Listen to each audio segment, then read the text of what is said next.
سنان بیٹا اٹھ بھی جاؤ، اب 1 بجنے والا ہے۔ افنان اور ثنایا پہنچنے والے ہیں، تمہیں انہیں پک بھی کرنے جانا ہے۔ آفت بیگم سنان کے سر پر کھڑی ہو کر بولی، مما جانی پلیز سونے دیں۔ وہ کروٹ بدلتے ہوئے خمار بھری آواز میں بولا، سنان میری جان اٹھ جاؤ، نہیں تو تمہارے بابا جان غصہ کریں گے۔ جلدی سے ریڈی ہو کر نیچے آئے، اور میں پھر کہہ رہی ہوں تم نے افنان اور ثنایا کو پک کرنے جانا ہے، دوبارہ نہ کہنا پڑے مجھے۔ وہ ذرا سختی سے کہتی باہر جانے لگیں کہ سنان پھر سے بولا، یار مما میں نہیں جا رہا اس مس نخریلی کو پک کرنے۔ وہ منہ بگاڑ کر بولا اور ان کی طرف رخ پھیر لیا۔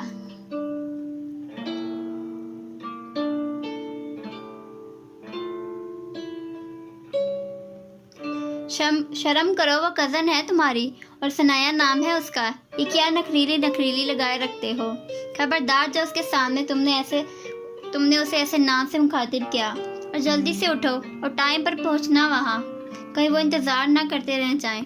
آفت بیگم واپس اس کے سر پر کھڑی ہو کر اسے ڈپٹنے لگی۔ مما یار اب وہ ہے نخریلی تو نخریلی ہی بولوں گا نا، اور جاتا ہوں تھوڑی دیر تک، ابھی آدھا گھنٹہ ہے تقریباً۔ سنان منہ بگاڑ کر کہتا واش روم کی جانب بڑھ گیا، اور آفت بیگم بھی مسکراتے ہوئی کمرے سے باہر چلی گئیں۔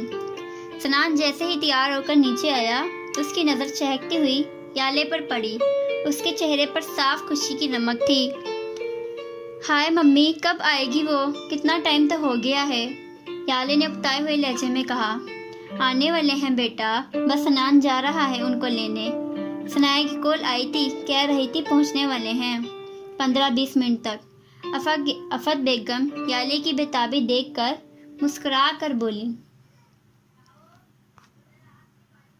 نہیں کون سی کوئی وہ ملکہ عالیہ آ رہی ہیں جو تم ایسے تڑپ رہی ہو اس نخریلی کے انتظار میں۔ سنان یالے کے پاس آتا ماتھے پر بل ڈال کر بولا، ویلے لوگوں سے سر نہیں کھپاتے ہم، جائیں اور وہ کریں جو مما نے آپ کو کرنے کے لیے کہا ہے۔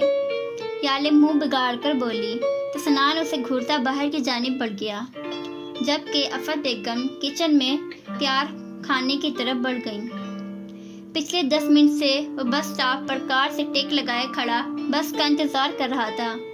چہرے پر وادیہ اکتاہٹ تھی انتظار کرنے کی وجہ سے۔ وہ ماتھے پر بل ڈالے آس پاس کے لوگوں کو دیکھنے لگا۔ تبھی اچانک بس آ کر رکی اور آہستہ آہستہ مسافر بس سے اترنے لگے، اور دیکھتے ہی دیکھتے اس کی افنان پر نظر پڑی تھی، جو پہلے خود نیچے اترا تھا اور اب ہاتھ بڑھا کر عبائے میں لپٹی ایک لڑکی کا ہاتھ تھامے اس سے اتار رہا تھا۔ وہ ثنایا تھی، سنان پہچان گیا تھا۔ وہ بے ساختہ اسے دیکھے گیا، جو اب بس سے نیچے اتر کر کھڑی تھی اور اپنے پرس کو دیکھ رہی تھی۔ ماشاء اللہ، وہ پردے میں سنان کو اتنی خوبصورت لگی تھی کہ وہ بے ساختہ بڑبڑایا، پھر فوراً سر جھٹک کے ان کے جانب بڑھا تھا۔ السلام علیکم۔ اپنے پیچھے کسی کی آواز سنتے وہ دونوں پلٹے تھے۔ سامنے ہی سنان کھڑا مسکرا کر افنان کو دیکھ رہا تھا۔ ثنایا نے بھی بس اسے دیکھا تھا، چہرے پر سوائے سنان کے لیے احترام کے اور کچھ نہ تھا، نہ کوئی خوشی کی چمک، نہ کوئی بےتابی، نہ کوئی شوق پن، اور نہ ہی پہلے کی طرح سنان کو دیکھ کر اس کا چہکنا۔ وعلیکم سنان، کیسے ہو؟ افنان سنان کے گلے لگتا خوش دلی سے بولا، الحمدللہ، تم سناؤ، کوئی پریشانی تو نہیں ہوئی؟ سنان اس سے الگ ہوتا ہوا بولا۔ نظریں ثنایا پر گئیں جو خاموش سی کھڑی ان دونوں کو دیکھ رہی تھی۔ اللہ پاک کا کرم ہے اور کوئی پریشانی نہیں ہوئی، ہم آرام سے پہنچ گئے، افنان نے مدھم مسکراہٹ سے کہا۔ سنان نے اس بات پہ سر ہلایا، پر نظریں ابھی بھی ثنایا کے نقاب پہ لپٹے چہرے پر تھیں، جس نے بروقت سنان کی جانب دیکھا تھا، اور اس کی ڈارک براؤن آنکھیں سنان کی ڈارک براؤن آنکھوں پر چمکیلی سی آنکھوں سے ٹکرائی تھی۔ السلام علیکم مس ثنایا، کیسی ہو؟ وہ جلدی سے لفظوں کی تصحیح کرتا ہوا مدھم مسکراہٹ سے بولا، جس پر ثنایا پہلے تو نہ سمجھی سے اسے دیکھنے لگی، پھر مدھم آواز میں بولی، وعلیکم السلام سنان بھائی، میں ٹھیک الحمدللہ، آپ کیسے ہیں؟ ہیں بھائی؟ پہلے تو کبھی بھائی نہیں کہتی تھی مجھے، اور اس کے بعد اتنی سلو میٹھی سی کیسے ہو گئی؟ سنان نے دل میں سوچا، پر بظاہر مسکراتے ہوئے سر ہلایا تھا۔ میں بھی ٹھیک، چلو آ جاؤ، افنان کے ہاتھ سے بیگ لیتا ہوا بولا اور آگے چل دیا، اور وہ دونوں بھی اس کے پیچھے چل دیے۔ 10 منٹ کے ڈرائیو کے بعد سنان کی گاڑی اس کے گھر کے پورچ میں آ کر رکی تھی۔ کار سے نکلتے ہی اس نے ایک نظر سارے گھر پر ڈالی تھی۔ 3 منزلیں پر مشتمل اس گھر پر چاکلیٹ براؤن اور وائٹ کلر کے کمبینیشن کا پینٹ تھا۔ سامنے ہی ایک چھوٹا سا گارڈن تھا جہاں رنگ برنگے پھولوں کے کچھ گملے تھے، اور درمیان میں ایک چھوٹا سا سفید گول ٹیبل پڑا تھا جس کے گرد 4 سفید کرسیاں پڑی تھیں۔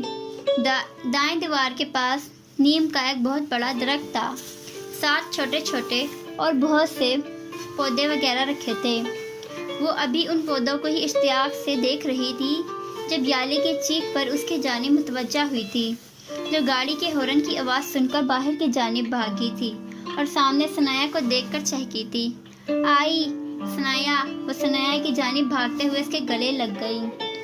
افنان نے مسکرا کر اسے دیکھا تھا، جبکہ سنان نے اپنے کان کے پردے میں انگلی ڈالی تھی۔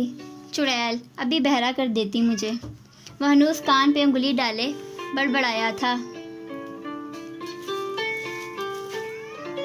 کیسی ہو یار؟ شکر ہے آ گئی، میں صبح سے انتظار کر رہی تھی، یالے خوشگوار سے لہجے میں اسے کہہ رہی تھی۔